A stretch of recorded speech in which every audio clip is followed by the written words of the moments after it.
Hello, അപ്പം ഞാൻ എൻ്റെ ഒരു ഗ്രീൻ ബ്ലൗസ് ഞാൻ എൻ്റെ 2 സാരി വെച്ചിട്ട് പെയർ ചെയ്യാണ് കേട്ടോ. അപ്പോൾ ഈ ഒരു ഗ്രീൻ ബ്ലൗസ് എനിക്ക് 2 സാരിക്ക് മാച്ചിങ് ആയിട്ടുണ്ട്. അപ്പോൾ നമുക്ക് വേണമെച്ച ബ്ലാക്കിലൊക്കെ യൂസ് ചെയ്യാം. അപ്പോൾ ഞാൻ എൻ്റെ ഈ 2 സാരി കാണിച്ചു തരാൻ വിചാരിച്ചു. അപ്പോൾ ബ്ലൗസ് ഇത്തിരി ലൂസൊക്കെ ഉണ്ട്. അപ്പോൾ ഞാൻ ആദ്യം ഈ ഒരു ഗ്രീൻ സാരിയാണ്, ഒരു കുഴഞ്ഞ് കിടക്കുന്ന ടൈപ്പ് ഒരു സാരിയാണിത്. എനിക്ക് നല്ല ഇഷ്ടപ്പെട്ട സാരിയാണ്. അങ്ങനെ കുഴഞ്ഞ് കിടക്കുന്നുണ്ട്, നമുക്ക് വേഗം തന്നെ ഉടുക്കാൻ സിമ്പിളായിട്ടുള്ളൊരു സാരിയാണ്. അപ്പോൾ ഞാൻ അതിൽ മംഗൾസൂത്ര ചെയിനാണ് ഇട്ടിരിക്കുന്നത്. പിന്നെ ഗ്രീൻ കളർ തന്നെ ബാങ്കിളും ഇട്ടുണ്ട്. പിന്നെ വൈറ്റ് സ്റ്റോൺ വെച്ചത് കമ്മലുമാണ് കേട്ടോ ഇട്ടിരിക്കുന്നത്. പിന്നെ അടുത്തത് അതേ സെയിം ബ്ലൗസ് തന്നെ, അതിൻ്റെ ഈ ബ്ലൂ സാരിയുടെ ബോർഡർ മാത്രം കുറച്ച് ഗ്രീനായിട്ട് വന്നിട്ടുണ്ട്. അപ്പോൾ അതും ഞാൻ ഈ സാരിയിലും ഒപ്പിച്ചു.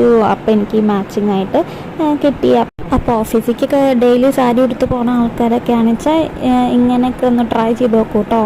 അപ്പോൾ ഒരു ബ്ലൗസ് പിന്നെ ഞാൻ 2 സാരിക്ക് യൂസ് ചെയ്തു. അപ്പോൾ അങ്ങനെ നോക്കി നോക്കൂ. നിങ്ങൾക്ക് വീഡിയോ ഇഷ്ടപ്പെട്ടാൽ ലൈക്ക് ചെയ്യൂ, സബ്സ്ക്രൈബ് ചെയ്യാൻ മറക്കല്ലേ. Thank you for watching.